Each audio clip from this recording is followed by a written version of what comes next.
andriamanitra mahery lay mpanao fagaganna manana ny fahendrena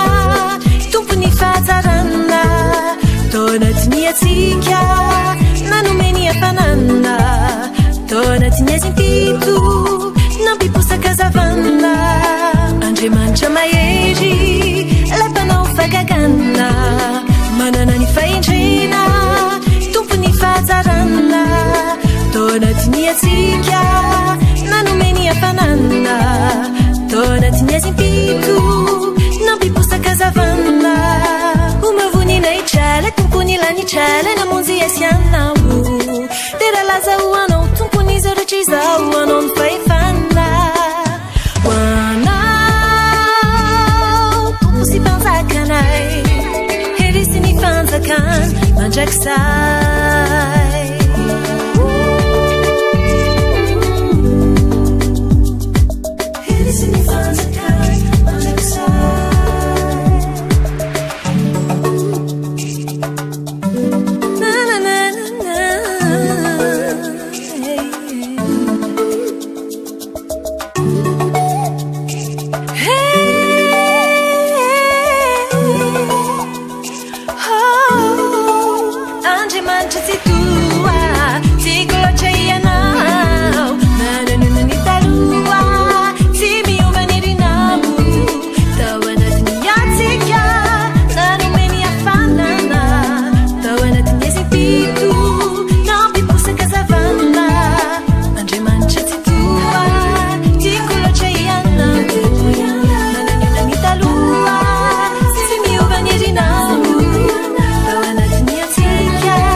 Here's the fanzakan, manjaksa.